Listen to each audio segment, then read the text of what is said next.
శ్రీయామృతపానశిష్యవిభవం స్వరాజ్యపీఠస్థితం శ్రీయాదాటి నరహరిశిష్యతిలకం వేదాంత విజ్ఞానదం ఆత్మానాత్మవివేకదత్త సువచం శ్రీలక్ష్మణార్యోత్తమం పృథ్వీస్థానతురీయమార్గగమనం చైతన్యమూర్తిం భజే పృథ్వీస్థానతురీయమార్గగమనం చైతన్యమూర్తిం భజే.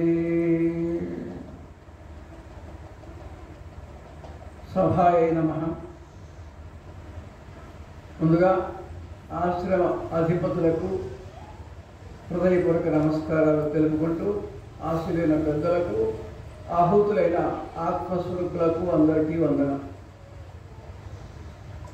మరి మూడు రోజుల్లో రెండవ రోజు సాయంత్రానికి వచ్చేసాం. చల్లని సాయంత్రం వేళ తగిన విధమైనటువంటి బోధనే చెప్పుకునేటువంటి ప్రయత్నం చేసుకుందాం. కాలం ఎంతో విలువైనది. గడిచిన క్షణం మనది కాదు. రాబోయేదానికి మనము అర్హులమో కాదో తెలియదు. అంటే అప్పటిదాకా ఉంటామో లేదో తెలియదు. అందుచేత ఇప్పుడున్న క్షణమే మనది. అందుచేత ఈ సమయాన్ని ఎంత బాగా ఉపయోగించుకుంటామో అంతగా ధన్యత చెందేటువంటి అవకాశం ఉంటుంది. కాబట్టి విషయంలో తెలిపోదాం. కరిగిపోయే కాలమా క్షణకాలమాగుమా, కరిగిపోతే తిరిగి రాని కాలమా పరుగుమాని ఒకసారి ఆగుమా.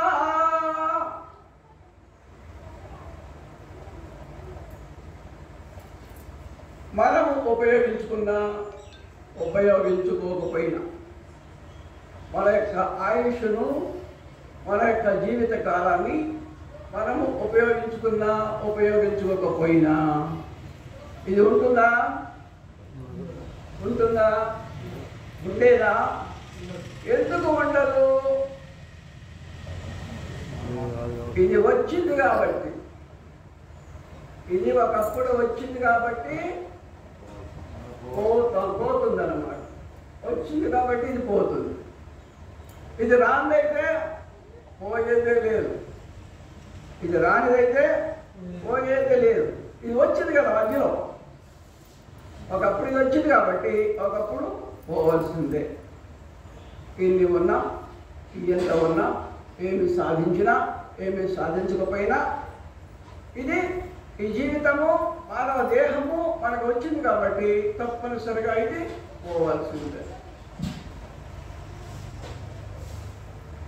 మరి ఏదో వచ్చిన తర్వాత కొంతకాలం జీవిస్తామా లేదా? మరి జీవించినంత కాలంలో మనము సాధించుకోవాల్సింది ఏమిటి? ఇతర జీవితాలకు, ఇతర జీవుల యొక్క బ్రతుకులకు ఒక లక్ష్యము అనేటువంటిది ఉండే అవకాశం లేదు. వాటి పని ఏంటో మనకు తెలుసు. మరి మానవ జీవితము, మనిషి దేహము రావడంలో కూడా అర్థము పరమార్థము ఉంటుందా ఉండదా? ఇతర జీవులాగానేనా? అంటే ఒక ఉద్దేశించినటువంటి అర్థం ఉంటుందన్నమాట మానవ జీవితానికి. మానవ జీవితానికి ఒక గమ్యస్థానం, ఒక లక్ష్యస్థానం అనేది ఉంటుందన్నమాట. అవు ఆ లక్ష్యాన్ని చేరుకోవడం కోసమే మానవ దేహాన్ని పరమాత్మ మనకు ప్రసాదించాడు. 84 లక్షల రకాల జీవరాశులని అని చెప్తుంది శాస్త్రము, పెద్దలు చెప్పడం జరిగింది. మనమేవో కొన్ని మాత్రమే చూసుంటాం. ఇంకా మనకు తెలియకుండా ఎందుకుయో చెప్పడానికి వీలు కాదు కూడా. ఎందుకంటే కంటికి కనపడకుండా ఉండేటువంటి సూక్ష్మ జీవులు ఎన్నోన్నాయో తెలియదు. కంటికి కనిపించేటువంటివి కూడా మన పరిధికి చాలా తక్కువ మాత్రమే మనకు తెలుసు జీవరాశుల గురించి. మరి అటువంటి 84 లక్షల రకాల జీవరాశుల్లో అతి ఉత్తమమైనటువంటి జన్మ మానవ జన్మ అని చిన్నప్పటి నుంచి వింటున్నామా లేదా? మరి ఆ ఉత్తమమైనటువంటి స్థితి మానవ జన్మకు ఎందుకు అర్హత పొందింది, ఉత్తమ జన్మ ఎందుకు చెప్పబడింది అనేటువంటి విషయం మనం తెలుసుకుని దాన్ని జ్ఞాపకంలో ఉంచుకోవడం ఎందుకంటే తెలుసుకుని జ్ఞాపకంలో ఎందుకు ఉంచుకోవాలంటే ఆ జీవిత లక్ష్యాన్ని, మానవ జీవిత లక్ష్యాన్ని సాధించుకునేటందుకు. అదనమాట. అంటే మనిషి జీవితానికి, ప్రతి మనిషి యొక్క జీవితానికి ఏముంది, ఒక లక్ష్యము ఉందన్నమాట, ఒక గమ్యస్థానం ఉందన్నమాట, ఒక సారాంశం ఉందన్నమాట. అందుకోసం ముందు తెలుసుకోవాల్సి ఉంటుందన్నమాట. ఏమిటది? మరి తెలుసుకునేటువంటి అవకాశాలు లేని జన్మలు అవన్నీ మనలాగా మీటింగ్లు వేసుకుంటాయా, మైకులు పెట్టుకుంటాయా, సభలు సమావేశాలు ఏ జీవులన్నా వేసుకుంటాయా? లేవు కదా.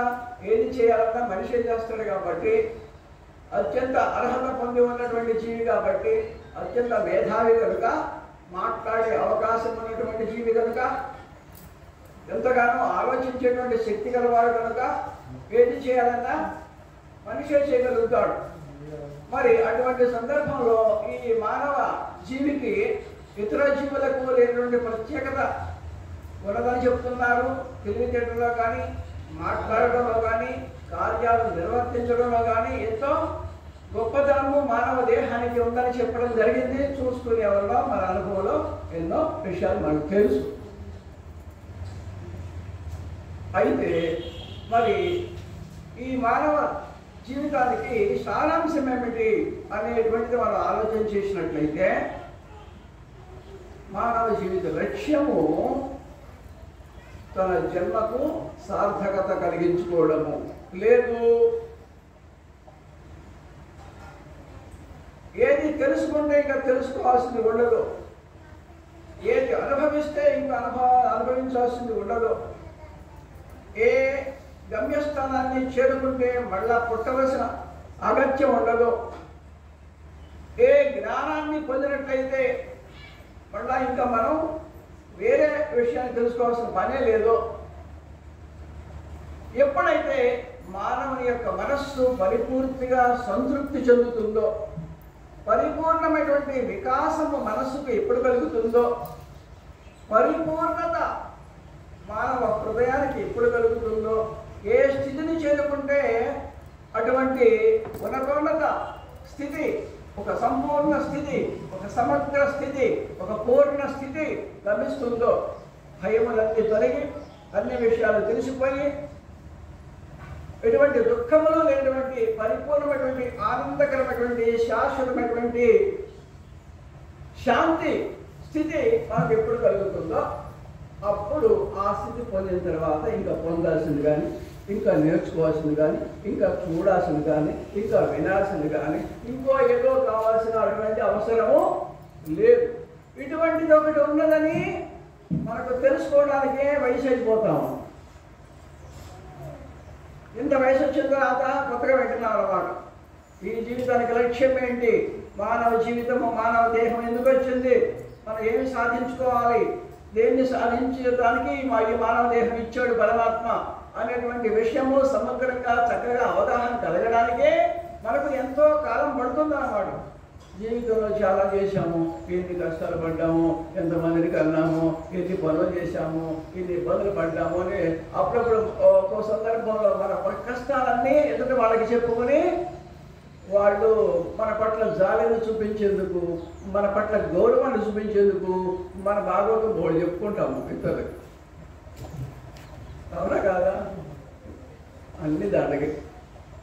ఎందుకంటే మనలాగా కష్టపడేవాళ్ళు, మనలాగా ఎన్నో ఘనకార్యాలు సాధించేవాళ్ళు, మనలాగా ఎంతో సంపాదించేవాళ్ళు బోచెడు మంది, బోల్డ్ మంది ఉన్నారు దేశంలో. అవునా కదా? శతకోళ్ళు ఎక్కాల బోల్డ్ ఎక్కం అన్నట్టు మనం ఎంత, మన తెలివి ఎంత, మన శక్తి ఎంత, మన ఆయుష్ ఎంత, మన జీవితం ఎంత, మన ధైర్యం ఎంత, మన జ్ఞానం ఎంత అనేటువంటి విషయం ఆలోచించడు. I am the hero in my world. ఈ ప్రపంచంలో నేనే హీరో అనుకుంటాడు. ఎవరికి వాళ్ళు ఆ విధంగా అనుకునే అవకాశం ఉంటుందన్నమాట. ఎందుకంటే బాగా తెలివితేటలు ఉన్నాయి, వాగ్ధార బాగా ఇచ్చేశాడు, తెలివి బాగా ఇచ్చేశాడు కాబట్టి ఆ రెండుని చక్కగా ఉపయోగించుకొని అసలు సరుకుందా లేకపోయినా అనుకుంటుందా లేకపోయినా జ్ఞానం ఉందా లేకపోయినా మొత్తం నేనే అంటాడు. అలా అలా అనడంలో కూడా అర్థం ఉందన్నమాట. దాన్ని కూడా అపార్థం చేసుకోవాల్సిన అవసరం లేదు. ఎందుకంటే ఎవరికి వాళ్ళే హీరోలు, తెలుసుకోకపోతే జీరోలు. ఎవరికి వాళ్ళు జ్ఞానాన్ని పొందినట్లయితే వాళ్ళకి వాళ్ళే హీరోలు, అలా కాకపోతే జీరో. అది అందరూ అర్థం ఏంటంటే ఈ మొత్తము నాది అనుకోవటం భలే ఇష్టం అన్నమాట. అది ఆ కనిపించేదంతా మొత్తం నాదే ఉంటాడు అంటే కనిపించేది చాలా ఉంది. అలా అంటే బాగుంటుంది కదా. ఈ 4 ఎకరాలే కాదు, 5 ఎకరాలే కాదు, ఆ కనిపించేదంతా మాదే అంటాడు. అంటే అటువంటి కనుచూప మేరలో ఉన్న మొత్తం నాదే అర్థం. ఇది ఎక్కడ జరిగే పనేనా? కానీ అలా వాడుకోవడం ఇష్టం అన్నమాట. అంటే అంటే ఈ ప్రపంచం అంతా నాదైతే బాగుండు, ఇది మొత్తం నేనైతే బాగుండు అనేది లోపల ఉంటుంది. కొంచెం చలోక్తిగా బయటకు అనేస్తారు కొంతమంది ఏమో అంటారు, కొంచెం సిగ్గుపడతారు. ఎంతైనా మొత్తం మంది కాదే కదా అని తెలుసు కాబట్టి కదా.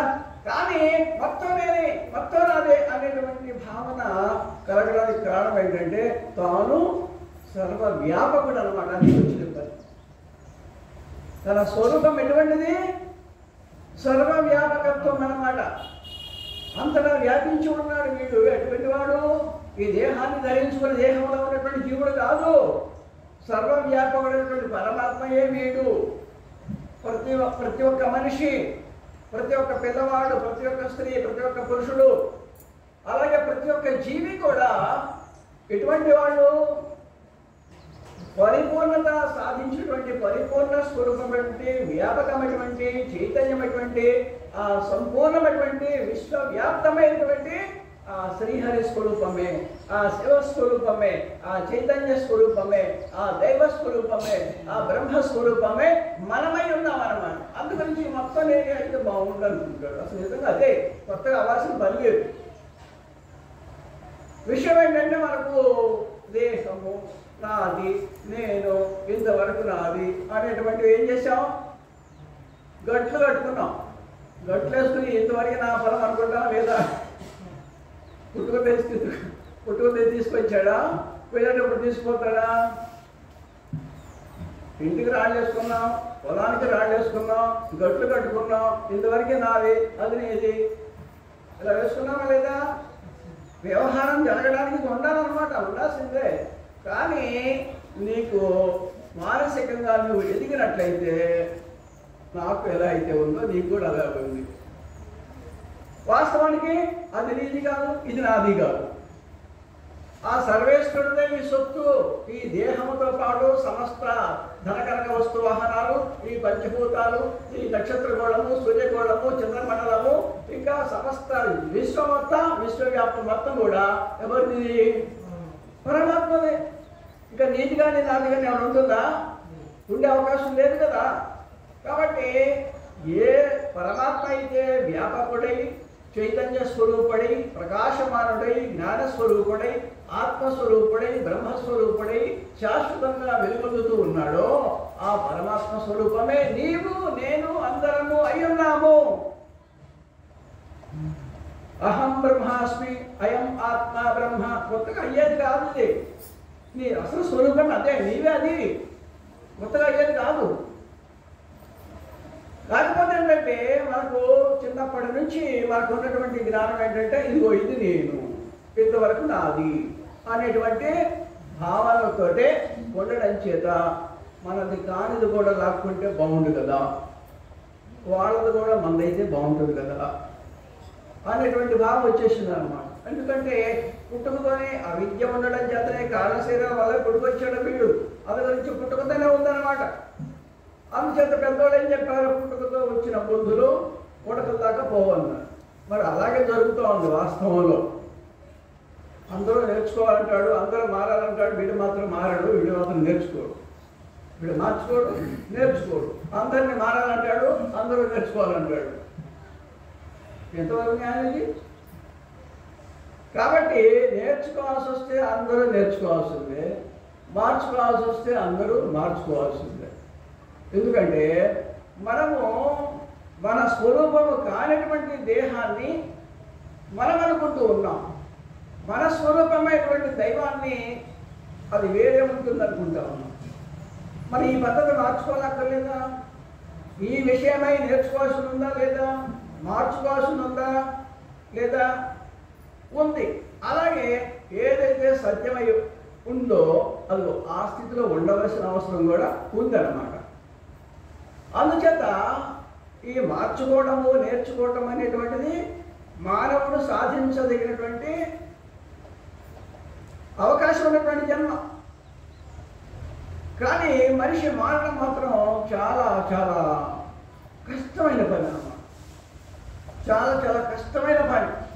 పరిస్థితులు నెత్తి మీద వస్తే బలవంతంగా మార్చుకుంటాడు కొద్దిగా, పరిస్థితులు విషమించిపోతే బలవంతంగా మార్చుకుంటాడు కొద్దిగా, కొంచెం పరిస్థితులు సజావుగా ఉంటే మళ్ళీ మొదటిలాగే ఉంటాడు. చూస్తున్నామా లేదా లోకంలో?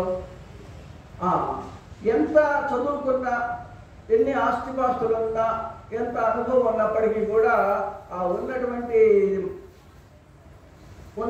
మొత్తం కూడా ఇహలోక సంబంధమైన దేహ సంబంధమైన ఈ పరిమితమైనటువంటి పరిజ్ఞానము, పరిమితమైనటువంటి ఆస్తిపాస్తులు, తన తెలివి మొత్తం కూడా పరిమితమే.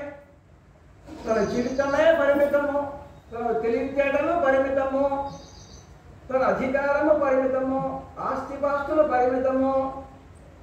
కానీ అపరిమితమైనటువంటి ఒక వస్తువు కూడా ఉంది. అది నేనేం చెప్తున్నాడు కాదు కదా, అంత పెద్ద నాకు వద్దు, నేను కొంచెంగానే ఉంటా, నేను కొంచెంగానే ఉంటా, ఇది మొత్తం నీదంటే వాడి భయం. ఇది మొత్తం నా దగ్గర అయితే అనుకుంటాడు. తనకంటే ఈ కాస్త ఉంటే చాలు అనుకుంటాడు అన్నమాట. అది పైనే ఈ కాస్తే సరిపెట్టుకుంటా వచ్చేదాకంటే లేదు, ఇంకొంచెం ఉంటే బాగుండు అంటాడు. అది కూడా వస్తే ఇంకొంచెం ఉంటే బాగుంటుంది అనుకుంటాడు. ఈ విధంగా ఉంటుంది అన్నమాట. కానీ అనుభవజ్ఞులైనటువంటి మన ఈ జన్మ యొక్క రహస్యాన్ని కనిపెట్టినటువంటి మహాత్ములు ఏం తెలుసుకున్నారు? నీవు సర్వవ్యాపకుడివి, నీవు దైవస్వరూపానివి, నీవు దేహము కాదు, నీవు ఈ మధ్యలో పుట్టినటువంటి వాడివి కాదు, నువ్వు పుట్టినటువంటి వాడివే కాదు, నీకు దేహమే లేదు, నీకు మరణమే లేదు, నీవు నిత్యస్వరూపుడివి, చిత్స్వరూపుడివి, ఆనంద స్వరూపుడివి, దైవ స్వరూపుడివి అని చెప్పారు పెద్దలు. శాస్త్రములు కూడా అలాగే చెప్పి ఇదొక్కడే అర్థం కాదు. ఎందుకనో అన్నీ అర్థమవుతాయి. ఎంత భయంకరమైన లెక్కైనా సాధిస్తాడు, ఎంత అర్థం కాని భాష అయినా నేర్చుకుంటాడు, ఇంకా ఏమైనా సాధిస్తాడు. కానీ మనిషి నీవెవరో తెలుసుకో, నీలో ఏమన్నదో తెలుసుకోండి, ఆ ఒక్కటి అడక్కు, అది నాకు అర్థం కాదంటాడు. నీవెవరో తెలుసుకో, నీ లోపల ఏముందో తెలుసుకోండి, అదొక్కటే కష్టం అంటాడు అన్నమాట మనిషి.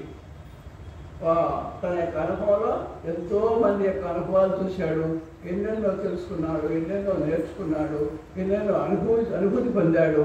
అయినప్పటికీ కూడా తన అనుభవం కానీ తన జ్ఞానము కానీ వాస్తవానికి ఎందుకు పనికిరావు.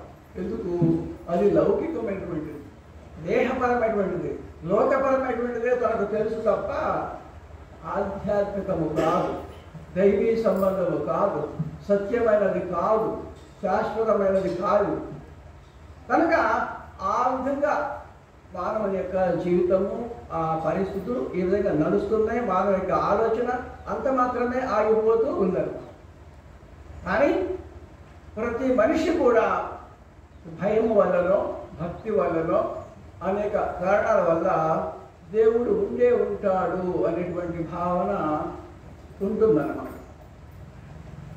ఒకటి భయం కారణం, ఇంకోటి భయం అంటే అర్థమైతే ఒక విధమైన పెరిగితనం. అలాగే ఇంకో కారణం ఏంటి? భక్తి అన్నమాట. రేపేమైతే తెలియదు, రేపేమైతే తెలియదు, ఇంకేమైతే తెలియదు. ఈ తెలియతనం నిండా ఉంది కాబట్టి మనసు నిండా ఏదో ఒకటి చేసుకుంటే బాగుంది, ఏదో ఒకటి చేసుకుందాం, గుడికి వెళ్ళొద్దాం, ఒక పువ్వు తీసుకొని ఒక గ్లాస్ నీళ్ళు తీసుకుని గుడికి వెళ్ళొద్దాం, ఎందుకైనా మంచిది. ఎందుకంటే రేపొద్దున ఎవరు ఎదురొస్తారు, రేపొద్దున ఏమైద్దో, ప్రాణ భయం. ఇలా భయంతో భక్తిని కల్పించుకున్నాడు అనమాట. పోతానేమో అనేటువంటి భయంతో ఇలాంటివి కల్పించుకున్నాడు. కానీ వాస్తవంగా ఉండాల్సిందేంటి? నిజమైనటువంటి భక్తి, నిజమైనటువంటి జ్ఞానము, పూర్తి ధైర్యము, పూర్తి జ్ఞానము, ఇటువంటివి ఉండాలన్నమాట. ఆ స్థానంలో ఏముంటుందో నేను చూశాను కదా. ఎందుకైనా మంచిది, బొట్టు పెట్టుకుని వెళ్తే బాగుంది. వాళ్ళు ఏదైనా చేస్తే మనకు అంటారు, బొట్టును చూసి వీడి దేవుని పార్టీ కదా, వీడికి పట్టదు మన మంత్రం అని వాడు అనుకుంటాడు. అందుగురించి బొట్టు పెట్టుకోవడం, అందుకేనా పెట్టుకునేది? అలా జీవితం మొత్తం, బ్రతుకు మొత్తం భయముతోటి, అజ్ఞానముతోటి, దానిలోనే అహంకారంతోటి, ఇలా దేహభావనతోనే ఎంతకాలం జీవించినా అలాగే వెళ్ళిపోతున్నాడు తప్ప మనిషి బాగా ఆలోచన పరుడై దేహము, దానిలో ఉన్న మనస్సు, దాన్ని నడిపించేటువంటి ప్రాణము, దాన్ని నడిపించేటువంటి చైతన్యము అనేటువంటి అలోపలికి వెళ్ళలేకపోతున్నాడు. మనిషి బయట ఈ రైళ్ల మీద, బండ్ల మీద కాకుండా విమానాల మీద కూడా ఎక్కి లక్షలాది కిలోమీటర్లు, రాకెట్లో పోయి కూడా లక్షలాది కిలోమీటర్లు తిరిగి వస్తున్నాడు. కానీ కొన్ని అంగుళాలు లోపలికి వెళ్ళలేకపోతున్నాడు అన్నమాట. కొన్ని అంగుళాలు లోపలికి వెళ్ళలేకపోతున్నాడు. బయటికి ఎంత దూరమైనా వెళ్ళేస్తూ ఉన్నాడు అనమాట. కానీ సమస్యలు తీరుతున్నాయా, భయాలు తీరుతున్నాయా, బాధలు తీరుతున్నాయా చెప్పండి? ఎవరికైనా అసలు భయం లేనటువంటి వాళ్ళు, అసలు బాధ లేనటువంటి వాళ్ళు, అసలు దుఃఖాలు లేనటువంటి వాళ్ళు ఉండే అవకాశం ఉందా? లేదు. కానీ అటువంటి స్థితిని పొందిన వాళ్ళు బోల్డ్ మంది ఉన్నారు చరిత్రలో, సనాతన కాలంలో. ఎందుకని? వాళ్ళు అంతర్ముఖ ప్రయాణం చేశారన్నమాట. వాళ్ళు వాళ్ళ దేహంలోకి ప్రవేశించారు. మనము ఇతరుల దేహాల్లోకి, వాళ్ళ ఇళ్లలోకి, వాళ్ళ సంసారాల్లోకి, వాళ్ళ బాధల్లోకి, వాళ్ళ సమస్యల్లోకి దూరతాం. మనం దూరాల్సిన దేంట్లోకి? మనలోకి మనం దూరాలన్నమాట. నీలోకి నీవు వెళ్ళు, నీవెవరో తెలుసుకో, నీలో ఉన్నదేదో తెలుసుకో, అసలు నీవెవరో తెలుసుకో అనేటువంటి విధానం చెప్తూ ఉన్నారు తత్వవేత్తలు, పండితులు, మహాత్ములు. అంటే మన చూపు, మన ఆలోచన ఎంతసేపు బహిర్ముఖంగానే ఉందన్నమాట. దేహపరంగానే ఉంది, లోకపరంగానే ఉంది తప్ప మనము ఇటువైపు, మన వైపు చూసుకుంటున్నాం. రోజు పొద్దున్న లేవగానే ఏం చూసుకుంటాడు? అర్థం చూసుకుంటాడు. అర్థం ఇది తిప్పి ఎప్పుడైనా చూసామా జీవితకాలంలో? ఎందుకు? అక్కడే ఉండదు కాబట్టి. అంతేగా, లేవగానే ఏం చూసుకుంటే అర్థం చూసుకున్నాం. ఎప్పుడన్నా సీసీ ఇంటికి చూసామా? ఒక్కసారి కూడా జరగదు. ఒకవేళ భూములు ఉంటే తప్ప, భూములు దొరుకుదా అనుకుంటే తప్ప. అంతేగా? ఏ విధంగా అయితే అటు చూస్తే నీవు ఉండవో, ఎటు చూస్తే వెనక వైపు చూస్తే నీవు ఉండవో, అలాగే ఈ దేహము ఒకప్పుడు లేదు, ఇంకొప్పుడు ఉండదు. ఇప్పుడు ఉందని అనుకుంటున్నావు. నువ్వు పుట్టక ముందు ఇది లేదు, పోయిన తర్వాత ఇది లేదు, ఇప్పుడు మాత్రం ఉన్నదని అనుకుంటున్నావు అన్నమాట. మరి ఇంతలోనే సరిపోతుంది అన్నమాట. ఇంతలోనే వ్యవహారం అంతా నడుస్తుంది అన్నమాట. జీవితకాలం మొత్తం ఈ దేహం చుట్టూనే తిరుగుతున్నాడు అన్నమాట. అంచేత దీని రహస్యం తెలియకపోవడం చేత దేవుని చుట్టూ తిరిగే ప్రయత్నం చేస్తున్నాడు. చేసి పగలంతా అలసిపోయి దేహం చుట్టూ తిరిగి, లేకపోతే దేహాల చుట్టూ తిరిగి, మూడు మంది పనిచేస్తున్నారు, వ్యాపారాలు, ఉద్యోగాలు, ఎన్ని పనులు ఉంటాయి మనకు. దేహాల చుట్టూ తిరిగి ఈ దేహాన్ని ఆ దేహాల చుట్టూ తిప్పి ఆఖరికి ఏం చేస్తున్నాడు? అసంతృప్తి చెంది ఎందుకైనా మంచి దేవుని చుట్టుకొని తిరుగుతాం. కాళ్ళు ఇచ్చింది ఆయన, మనసు ఇచ్చింది ఆయన, దేహం ఇచ్చింది ఆయన. కాబట్టి కొద్దో గొప్ప ఆయన రుణం తెచ్చుకున్నట్లున్నది కాబట్టి ఆయన చుట్టూ తిరుగుతాం. అది కూడా కాళ్ళు ఎప్పుడు వస్తే కాస్త తిరగడం మంచిదని చెప్పాను డాక్టర్. అందుకు తిరుగుతున్నాడు. అదేదో రోడ్డు మీద తిరిగే కూడా చుట్టూ తిరిగితే పుణ్యము పురుషార్థము. అంటే కూర్చుంటూ వాకింగు,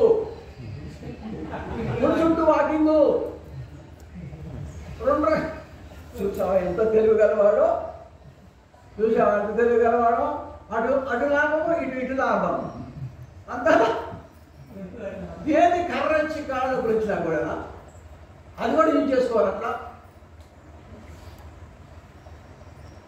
ఈ విధంగా సంకుచితంగా పుట్టుక నుంచి స్వార్థంగా దేహపరంగా సంకుచితంగా ఉంటూ ఆ విధంగానే ఎంత బాగా జీవించినా ఆ సంకుచితము స్వార్థము అజ్ఞానము అహంకారం అనేటువంటివి పెంచి పోషింపజేసుకుంటూ వృద్ధాప్యం వచ్చినప్పటికీ అవి పోగొట్టుకోకుండా అలానే జీవితాన్ని చాలిస్తున్నాడా లేదా, చూస్తున్నామా లేదా చెప్పండి. మరి ఇదే నయమా? అలాగనే ఉండాలా? ఇంకో మార్గం లేదా? మనలో ఉన్నటువంటి అవగుణాలను పోగొట్టుకోవడానికి, భయాలను పోగొట్టుకోవడానికి, భ్రాంతిని అజ్ఞానాన్ని అహంకారాన్ని రాగద్వేషాలను పోగొట్టుకోవడానికి నిర్మలంగా నిశ్చలమైనటువంటి మనసుతో అందరినీ సమభావంగా చూసేటువంటి గొప్ప జ్ఞానముతో పరోపకారముతో పరమానందంగా శాంతిగా జీవించేటువంటి మార్గం లేదా? అదేదో తెలియదా? తెలుసుకోలేమా? అందుకోసం ప్రయత్నం చేయమా? ఇవన్నీ బాగానే ఉన్నాయి కానీ అసలు కుదిరిద్దంటావా ఇదంతా? మీ తరపున అడుగుతున్నా నేను, ఎవరిని నన్నే అడిగేది. ఇప్పుడు మీరు ఎవరు అడగరా? ఇటుకెళ్ళి అక్కడికి అడిగితే బాగుండేదిగా అనుకుంటారు కదా. ఇటువంటిది సాధ్యపడిద్దా? అసలు ఉందా? కుదిరిద్దా? అయ్యే పనేనా?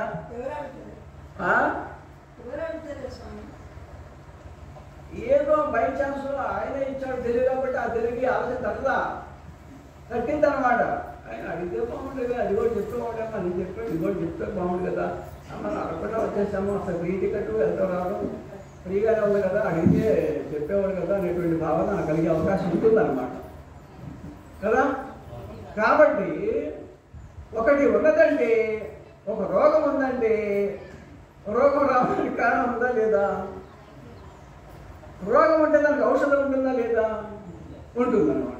అలాగే ఈ లేఖితనము, ఈ తక్కువదనము, ఈ అల్పత్వము పోవడానికి ఒక పూర్ణత్వం అనేది ఉంటుంది. ఈ అల్పత్వము, అల్పంగా భావన చేయటము, అల్పంగా జీవించడము, స్వార్థంగా భావన చేయటము, దీని వెనకాల ఏముంది? ఒక పూర్ణ దశ ఉంటుందన్నమాట, ఒక పరిపూర్ణత అనేది ఒకటి ఉందన్నమాట. ఇది మనం అర్థం చేసుకోవాలి. ఎటువంటి అవగుణాలు లేనటువంటి ఒక బ్రాహ్మీ స్థితి అనేది ఒకటి ఉంది, ఒక గొప్ప స్థితి అనేది ఒకటి ఉన్నది. దాన్ని సాధించినటువంటి మహాత్ములు ఉన్నారు, బ్రహ్మవేత్తలు, బ్రహ్మ విద్వరిష్ఠులు, బ్రహ్మ విద్వరీయులు అనేటువంటి పరిపూర్ణమైనటువంటి జ్ఞానులు ఉన్నటువంటి ఆ స్థితిని సాధించినటువంటి ఋషి భూమి ఇది, యోగ భూమి ఇది, వేద భూమి ఇది. ముందు ఆలోచన వస్తే ఆలోచన రావడానికి కూడా సత్సంగాలు అవసరం. ఇంటికాడ కూర్చుంటే ఆలోచన రాదు, వినంగా ఆలోచన కలిగిందన్నమాట. కాబట్టి కోరికకు స్థానము చెవి ఎందన్నమాట. కోరికకు స్థానము చెవి, క్రోధానికి స్థానము నోరు, పెద్దగా అరుస్తారు కోపం వస్తే. భయానికి స్థానము ఇక్కడ, మోహానికి స్థానం ఇక్కడ, అసూయకు స్థానం ఇక్కడ. అదనమాట. పాండురాజు కొలువుకి వెళ్ళాడు దుర్యోధనుడు. వాళ్ళకి పెద్ద ఇది చేశారు కదా, వాళ్ళ ఆస్తి పాస్తులు వాళ్ళ కథంతా చూద్దామని వెళ్ళాడు అనమాట. ఎవరు? వీడెప్పుడు తన జీవితంలో చూడంత ధనం చూశాడు అక్కడ. ఇదంతా నా కథ ఉండాల్సింది వేరే పొందేద్దనుకున్నాడు. చూసా చెంబటైపోయిందో కుళ్ళిపోయింది. అసలే కుళ్ళిపోతే కుళ్ళిన దగ్గర నుంచి వాసన వచ్చింది. అది పురుగు కావచ్చు, ఇంకోటి కావచ్చు కదా. అలాగే వాళ్ళకున్నందుకు కాదు బాధ, తనకు లేనందుకు కాదు బాధ, వాళ్ళకున్నందుకు వాడికి బాధ ఎక్కువైంది అనమాట. ఇక అంతే, నిద్రపోయింది. నిద్ర పోగొట్టుకున్నాడు వాడిక. ఎంత గొప్ప మనసు చూడండి, గొప్ప మనసు అది.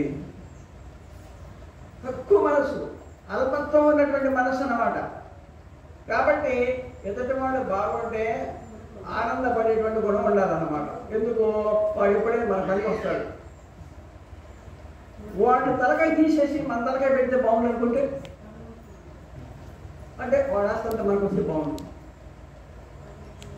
వాడికి ఎలా వచ్చింది? ఎలాగో కష్టపడి సంపాదించుకుని ఎట్లాగో వచ్చింది. మరి అదే పద్ధతిలో నువ్వు కూడా కష్టం చేసి ఆ స్థితికి ఎదగచ్చు కదా. చాలా కష్టం అయింది, చాలా ఇబ్బంది, చాలా టైం పట్టింది. అలా ఉన్నాడు అన్నమాట. ఇక ఎంతసేపు ఈ విధంగా మనిషి సంకుచితంగా సంక్షోభంలో పడిపోతాడు ఈ విధంగా ఆలోచించి. అందు గురించి ప్రతి మనిషికి కూడా ఏం కావాలంటే ఆత్మజ్ఞానం కావాలి. నీ గురించి నువ్వు ఎంత బాగా తెలుసుకుంటావో నీవు అంత బాగుపడతావు. నీ గురించి నువ్వు ఎంత బాగా తెలుసుకుంటావో నీవు అంతగా బాగుపడేటువంటి అవకాశం ఉంటుంది. అందు గురించే మనము తెలుసుకోవాల్సింది అదేనమాట. స్వాధ్యాయాన్వా ప్రమద. మనకు తైత్తరీయంలో ఒక చక్కని మంత్రాలు కొన్ని ఉన్నాయన్నమాట. మాతృదేవో భవ, పితృదేవో భవ, ఆచార్య దేవో భవ, అతిథి దేవో భవ, యాన్యనవద్యాని కర్మాణి తాని సేవితవ్యాని నో ఇతరాణి ఏకేచ్ఛాస్వ శ్రేయాంసో బ్రాహ్మణాః తేషాం పయాసనేన ప్రశ్వసితవ్యం శ్రద్ధయాదేయం అశ్రద్ధయాదేయం శ్రియాదేయం హ్రియాదేయం హ్రియాదేయం సంవిదాదేయం అంటూ గొప్ప గొప్ప అద్భుతమైనటువంటి మంత్రాలు కొన్ని ఉన్నాయన్నమాట. వాటి భావన, వాటికి అర్థం తెలుసుకుంటూ ఉంటేనే మనసు తొలగించిపోతాం. ఎంతో తృప్తి పడిపోతాం, ఎంత ఆనంద పడిపోతాం. ఇంత గొప్ప ఆలోచనలు ఉన్నాయా, ఇంత గొప్ప మనసు ఉంటుందా, ఇంత గొప్పగా మనిషి మనసు భావన చేయాలా అనేటువంటి విషయం అర్థమవుతూ ఉంటేనే ఎంతో తృప్తిగా, సంతోషంగా, ఆనందంగా మనసు తొలగించిపోతుంది అన్నమాట. అటువంటి అద్భుతము, రమణీయమైనటువంటి ఉపనిషత్ మంత్రాలు గురువుల ద్వారా మనము శాస్త్రాన్ని అధ్యయనం చేసినటువంటి జ్ఞానాన్ని అనుభవం చేసుకున్నట్లయితే మనము జీవితంలో తృప్తిగా, పరమ తృప్తిగా, పరమ సంతోషంగా, పరమానందంగా జీవించేటువంటి అవకాశం ఉంటుంది. నహి జ్ఞానేన సదృశం పవిత్రం ఇహ విద్యతే తస్వయం యోగ సంసిద్ధ కాలేన ఆత్మని విందతి. According to Bhagavad Gita. నహి జ్ఞానేన సదృశం, జ్ఞానముతో సమానమైంది లోకంలో లేదంటున్నాడు పరమాత్మ. అటువంటి జ్ఞానాన్ని పొందాలంటే యోగ సాధన చేసి మనో నిగ్రహం కలిగి, మనో నిగ్రహం చేత మనసులో ఉన్నటువంటి మాలిన్యము తొలగితే అప్పుడు జ్ఞానం అనేది ఉదయిస్తున్నాం. సూర్యుడు వచ్చే ఉన్నాడు, మేఘం అడ్డంగా ఉందన్నమాట. ఆ మేఘం పోవడానికి, అవతలకి జరగడానికి ఏం కావాలి? గాలి కావాలి. గాలి సహాయం చేత ఆ అడ్డు తొలగితే ప్రత్యక్ష నారాయణుడు ప్రత్యక్షం అవుతాడు అన్నమాట. ఆ ప్రత్యక్ష నారాయణటువంటి ప్రత్యేగాత్మయే నీవు. లోకంలో ఉన్న గడ్డంతా కలిసి మేఘమైంది, లోకంలో లోకవార్తలన్నీ కలిసి మనకు మైలైంది. మన స్వరూపం మనకు తెలియకుండా పోయిందన్నమాట. కాబట్టి వాయువు చేత మేఘము నెట్టివేయబడ్డట్టు నీ వాయువు చేత నీకు ఆవరణం కలిగించినటువంటి ఈ సంకల్పాలు, కోపికలు, చెత్త చెదారం అంతా నీవు పోగొట్టుకోగలిగితే